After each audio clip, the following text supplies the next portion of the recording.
Baik, Assalamualaikum warahmatullahi wabarakatuh. Salam sejahtera untuk kita semua. Perkenalkan, nama saya Birto Novianto. Kami dari kelompok 1 akan mencoba memaparkan teori Jane Watson. Berikut adalah nama-namanya, dapat dilihat pada slide. Yang pertama, latar belakang. Jane Watson pernah menulis buku yaitu Nursing of Psychology and Science of Caring pada tahun 1979. Buku tersebut diterbitkan sebelum perhatian formal diberikan kepada teori keperawatan sebagai pendahuluan. Dan berikut adalah kerangka teori Jane Watson. Jadi ada 4 kebutuhan. Di antaranya yang pertama kebutuhan psikososial, yaitu terdiri dari kebutuhan makan dan cairan, kebutuhan eliminasi, dan kebutuhan ventilasi. Dan yang kedua yaitu kebutuhan psikososial, yang terdiri dari kebutuhan aktivitas dan istirahat dan kebutuhan seksual. Yang selanjutnya yang ketiga kebutuhan psikososial, yaitu kebutuhan berprestasi dan berorganisasi. Yang keempat yaitu kebutuhan intrapersonal dan kebutuhan interpersonal, yaitu kebutuhan aktualisasi diri. Berikut biografi Jane Watson. Jane Watson dilahirkan pada tahun 1940. Teori Jane Watson memahami bahwa ada 4 cabang kebutuhan yang saling berhubungan yang dijelaskan tadi di atas, yaitu kebutuhan dasar biofisikal, kebutuhan psikofisikal, kebutuhan psikososial, kebutuhan intrapersonal, dan kebutuhan interpersonal. Konsep utama dan definisi dari ten karaktif yang ditulis oleh Jane Watson, yaitu Jane Watson mendefinisikan sehat itu sebagai kondisi yang utuh dan selaras antara badan, pikiran, dan jiwa. Dan ini berkaitan dengan tingkat kesesuaian antara diri yang dipersiapkan dan diri yang diwujudkan. Berikut adalah ten karaktifnya. Yang pertama yaitu sehat, menggambarkan kondisi seseorang yang bersifat multidimensional. Yang kedua, kondisi sehat. Kondisi sehat ini dapat dicapai karena adanya kemampuan seseorang untuk beradaptasi terhadap lingkungan. Kemudian sehat tidak dinyatakan sebagai suatu kondisi yang terhenti pada suatu titik tertentu, tetapi berubah. Ten karaktif faktor ini digunakan sebagai kerangka kerja dalam keilmuan dan praktik keperawatan.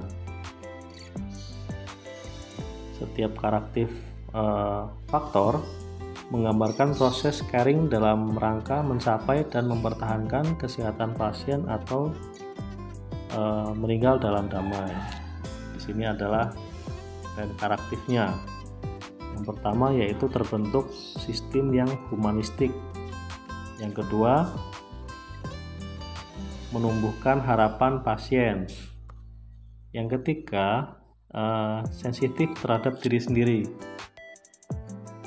Yang keempat, mengembalikan hubungan saling percaya. Yang berikutnya, yang kelima yaitu menerima ekspresi perasaan positif dan negatif. Selanjutnya yaitu menggunakan proses penyelesaian masalah dalam pengambilan keputusan. Yang ketujuh yaitu meningkatkan proses belajar mengajar melalui proses interpersonal. Yang kedelapan, menyediakan lingkungan biopsikososial dan kultural yang suportif dan proaktif. Yang kesembilan yaitu membantu pemenuhan kebutuhan dasar. Dan yang terakhir, memberikan kesempatan pada pasien untuk mempelajari fenomena yang terjadi. Nah, di sini ada asumsi dasar. Asumsi dasar dari teori Watson yang pertama yaitu caring, yang dilakukan atau dipraktikkan secara interpersonal. Kemudian yang kedua, caring meliputi faktor karatif yang dihasilkan dari kepuasan terhadap pemenuhan kebutuhan dasar manusia. Yang ketiga, caring yang efektif akan meningkatkan status kesehatan dan perkembangan individu serta keluarga.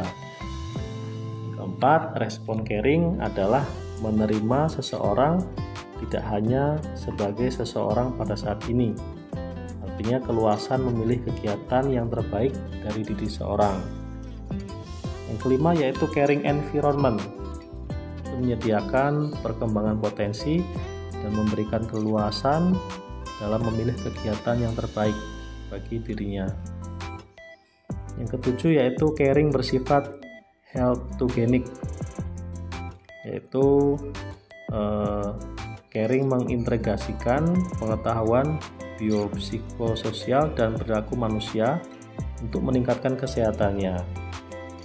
Dan caring adalah merupakan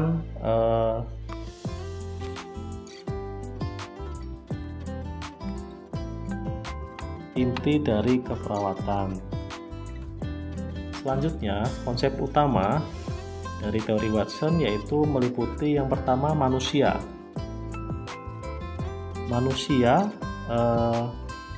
ini menurut Watson adalah berharga bagi dirinya dan orang lain dalam memberikan pelayanan keperawatan. Manusia pada dasarnya ingin merasa dimiliki oleh lingkungan di sekitarnya atau merasa dicintai. Yang kedua, kesehatan. Asuhan kesehatan yang benar fokusnya adalah pada gaya hidup dan kondisi sosial dan lingkungan. Yang ketiga, lingkungan. Asuhan keperawatan yang telah ada dalam masyarakat, karena setiap masyarakat biasanya memiliki care terhadap orang lain atau perilaku caring tadi. Yang ketiga, selanjutnya adalah keperawatan. Keperawatan berfokus pada promosi kesehatan, pencegahan penyakit, merawat yang sakit, dan pemulihan keadaan fisik seseorang. Watson mengatakan bahwa kondisi sosial, moral, dan ilmu pengetahuan sangat berkontribusi terhadap pemberian asuhan keperawatan yang ideal. Ini aplikasi teori John Watson. Di antaranya yaitu yang pertama curative factor. Nah, ini dapat dilihat pada slide.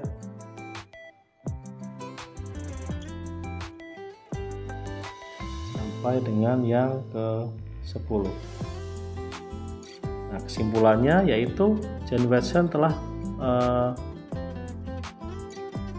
mempublikasikan dalam ilmu perawatan adalah human science dan human care. Dan kesimpulan yang selanjutnya, Watson percaya bahwa fokus utama dalam keperawatan adalah pada faktor care atau perhatian pada perawatan yang asalnya dari humanistik perspektif dan dikombinasikan dengan dasar ilmu keperawatan. Terima kasih. Demikian sedikit pemaparan dari kelompok 1. Ada kurang ataupun kesalahan, kami mohon maaf. Wassalamualaikum warahmatullahi wabarakatuh. Selamat siang dan salam sejahtera. Terima kasih.